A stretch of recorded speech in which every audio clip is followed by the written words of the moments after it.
keterampilan anak yang dimiliki murid saat ini. Di sini ada kolom-kolom kesiapan belajar dan kegiatan pembelajaran.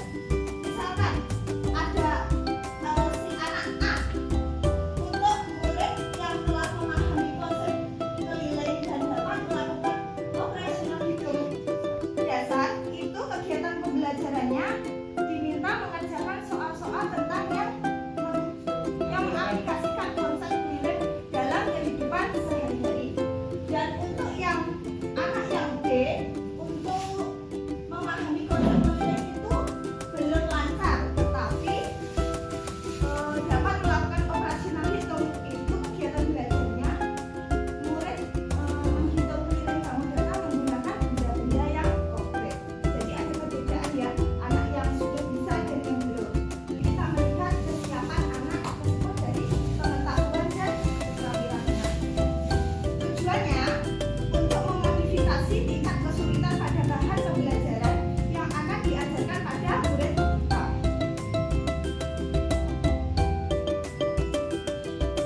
Yang kedua, ada minat murid. Di sini, different tadi kan artinya berbeda. Jadi murid dalam satu kelas kita itu juga berbeda-beda. Contohnya, ada anak yang suka menyanyi, ada anak yang suka menggambar, ada anak yang suka menari, ada anak yang suka berolahraga. Nah, di dalam satu kelas itu kita membuat pemetaan berdasarkan minat tersebut. Contohnya seperti ini.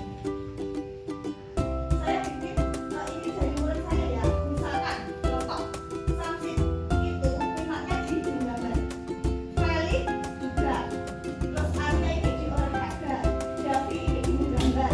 Nah, ini suatu pemetaan minat murid berdasarkan minatnya murid. Dan yang ketiga ada profil belajar murid. Contohnya itu adalah profil ini sama dengan gaya belajar kita mengajar kepada anak. Itu ada menggambar. Misalkan anak itu senang sekali kalau kita itu mengajar ada gambarnya. Ada juga anak yang senang sekali kalau audio kita ceramah. Ada anak yang suka kinestetik. Sebelumnya sudah pernah tahu apa itu kinestetik? Belum ya. Kinestetik itu adalah pembelajaran yang sambil bergerak. Bisa kita lari terus tunjuk, maju ke depan kelas tunjuk mana, pokoknya bergerak. Kemudian bisa pembelajaran yang audio visual, bergambar dan berceramah. Contohnya seperti ini. Kita membuat pemetaan profil belajar itu berdasarkan ini. Menggambar, gaya belajar menggambar, audio, kinestetik atau audio visual.